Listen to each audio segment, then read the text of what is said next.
Hey, Jeff Big Daddy Wayne here with Timber. And me and Timber were sitting here, and how appropriate. Here, T. They're good, honey. Come on, I eat them. You know, sometimes we eat treats together because we share. We relate.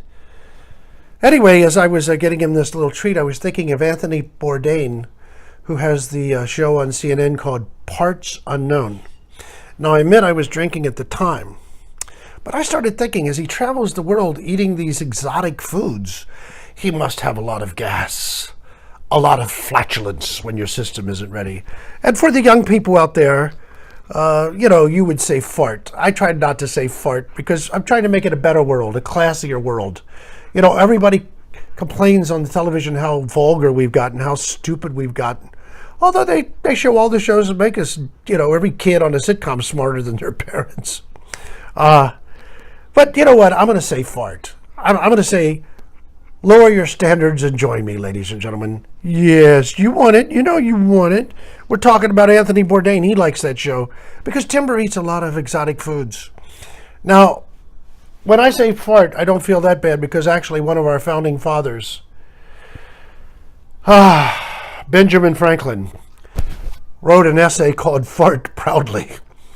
Now, that's one of the founding fathers, and I believe in what he says. I believe in farting proudly. Just let it rip, baby.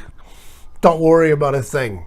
Now, this is only applies to men because women don't fart. We all know that women don't fart. Lesbians fart. I heard a story about two women that was sort of interesting, two lesbians that were naked, sleeping back to back, and the one farted and it went into the other woman's ass. And later that day, she was walking and she farted and she started to sniff, going, "That's not my fart." Because we all know what our farts smell like. Am I right, T? T walks right up and shoves his nose up a dog's ass.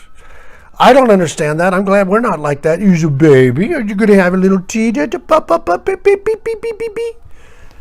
Piss on you. Anyway, I think of Anthony Bourdain.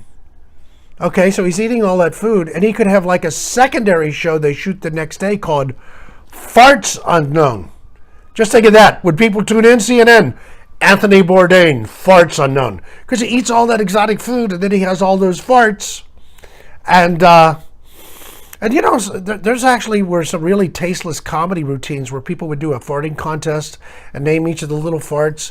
There was one where two guys are having the farting contest. They do a Texas tornado, a little riff fart of this or that. And it builds up and all of a sudden the one guy loses because he shit. And when you get older, you do realize sometimes when you fart, it's not a fart. Anyway, I've given this, look at how pleasant you are. Look at him just lying there. Isn't he gorgeous? That's my tea. He doesn't fart. He eats exotic food. He doesn't fart, but that's okay. Anyway, it's an old saying, but I'll share it to you before I leave you. May the wind at your back always be your own. Subscribe, Big Daddy. Jeff Wayne, Big Daddy knows.